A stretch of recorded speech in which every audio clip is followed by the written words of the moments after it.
Si je vous disais que je peux vous aider à résoudre un gros problème sans même savoir de quoi il s'agit, vous me prendriez pour un fou, non? Et si en plus je vous disais qu'on peut faire ça rapidement, que le résultat est durable et qu'il va améliorer votre vie sous tous ses aspects, vous ne me croiriez pas? Je me trompe? Puis il y en a qui vont dire, ça fait des années que je galère avec ça. Si c'était si simple, je serais au courant. C'est vrai qu'en fin de compte, des fois, il vaut peut-être mieux ne pas savoir.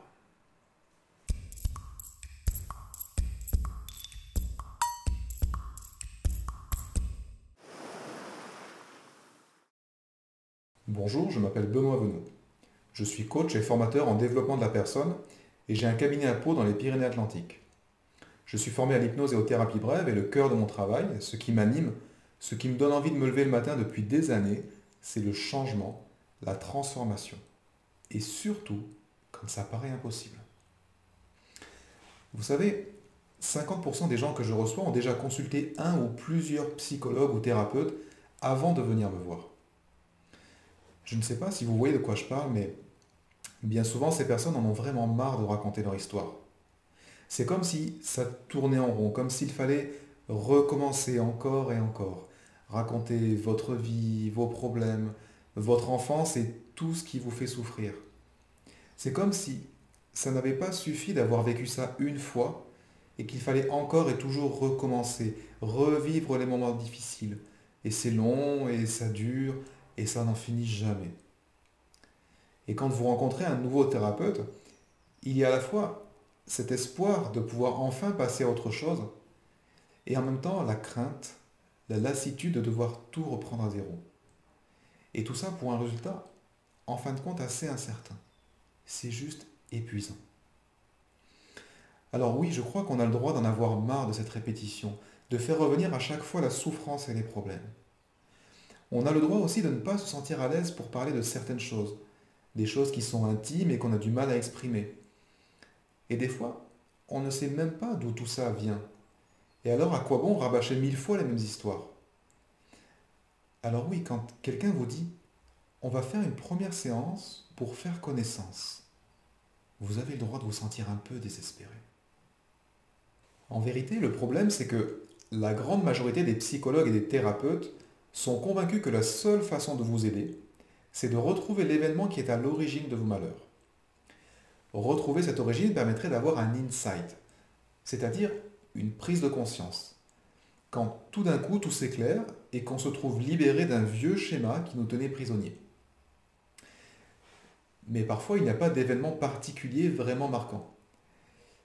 Parfois, il y a un événement, mais il est tellement ancien qu'on ne peut pas en avoir de souvenir réellement fiable. Et puis, au final, le plus souvent, on a le souvenir, mais ça ne change rien.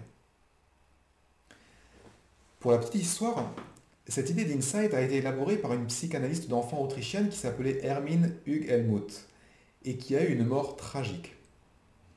Elle est née en 1871 et a travaillé avec Freud. Elle a passé une quinzaine d'années de sa vie à faire l'analyse de son jeune neveu Rolf. Et quand celui-ci a eu 18 ans, il l'a étranglé. Et vous savez quoi? Le jour de son procès, il a dit qu'il avait été victime de la psychanalyse. Moi, quand j'ai appris cette histoire, je me suis dit qu'on pouvait peut-être essayer de faire quelque chose de moins long et de moins risqué. Alors, comment on peut faire ça? La chose à bien comprendre, c'est que personne, je dis bien personne, ne souffre de son passé. On ne peut souffrir que de son présent, même si ce présent est le fruit, l'héritage d'événements de notre histoire personnelle. Imaginons que vous soyez parti faire un tour de vélo en famille. C'est une belle journée, vous profitez du soleil en vous disant que ça fait du bien de pouvoir se détendre un peu, de prendre enfin un peu de temps pour vous. Vous roulez, vous faites des kilomètres et tout se passe bien, mais vous remarquez que plus le temps passe et plus vous avez du mal à pédaler. Vous avez l'impression d'être de plus en plus lourd et chaque nouvelle montée vous devient de plus en plus pénible. Et vous devez faire des efforts énormes là où vous avanciez avant facilement. Jusqu'au moment où vous n'en pouvez plus et vous êtes obligé de vous rendre à l'évidence. Vous ne pouvez plus continuer comme ça. C'est à ce moment-là que vous vous apercevez que vous avez un pneu à plat et que toutes ces difficultés contre lesquelles vous venez de lutter n'avaient rien à voir avec la route, mais avec votre vélo. À ce moment-là, qu'est-ce que vous faites? Est-ce que vous allez demander à vos enfants de garder votre vélo pendant que vous refaites les 20 derniers kilomètres à pied pour savoir si vous allez crever sur une punaise ou sur un clou? Ou est-ce que vous réparez votre chambre à air et vous continuez votre route? Parce que vous savez, il y a des choses qui peuvent être très intéressantes à étudier, mais qui ne vous apporteront pas de résultats. En fin de compte, tout dépend de ce que vous recherchez, de votre priorité. Comprendre d'où ça vient ou changer. Vous vous rappelez peut-être qu'on a évoqué ça il n'y a pas longtemps. Alors du coup, tout l'enjeu, c'est de se concentrer sur l'essentiel et sur ce qui va nous permettre d'avancer concrètement vers ce qu'on recherche. C'est ce qui fait que le thérapeute peut ignorer partiellement ou même complètement la problématique de son patient et l'aider aussi efficacement, voire même mieux. Mais bien sûr, tout ça demande quand même un solide niveau de compétence et beaucoup de souplesse pour celui qui accompagne. Alors, qu'est-ce qu'il reste au thérapeute, au coach, à l'accompagnant pour dénouer le problème? D'abord, il ne fait pas ça tout seul. C'est bien évidemment un travail d'équipe et chacun a son rôle à jouer. Et ce qui va nous permettre d'avancer, ça va être d'aller questionner la structure et les processus. Et chaque question va nous permettre de remonter un peu plus le fil rouge, non pas celui de l'histoire, mais celui du processus.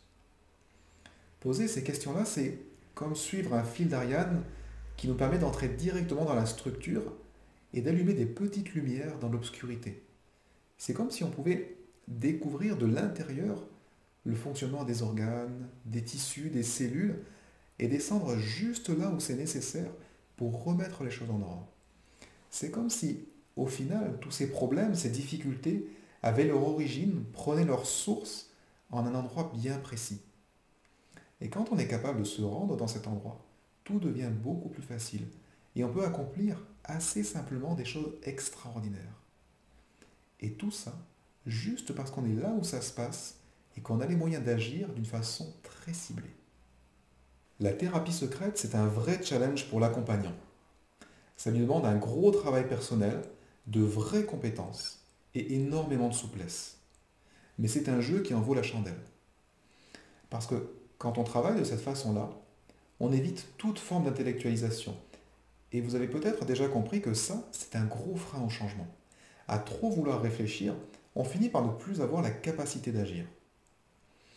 Et puis, c'est une approche qui non seulement est très efficace parce qu'elle est épurée, mais qui en plus nous permet de gagner un temps et une énergie considérables. Et en plus de ça, il y a une dimension qui me semble importante personnellement. C'est le respect de l'intimité. Ce que je veux dire par là, c'est que il y a des choses qu'on a le droit de garder secrètes, des choses qu'on a le droit de ne pas avoir envie de dire. Ce n'est pas parce qu'on va avoir quelqu'un pour se faire aider qu'on doit se mettre à nu devant lui. Et bien souvent, le respect de cette intimité, la pudeur, nous permettent d'avancer plus vite et de nouer presque immédiatement une vraie relation de confiance.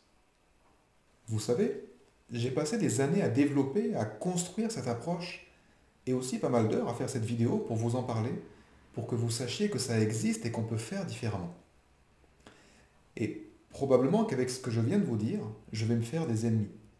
Il y a sûrement des gens qui ne vont pas bien comprendre ce dont je vous ai parlé et qui vont dire que ce n'est pas possible, qu'on ne peut pas réussir à faire ça.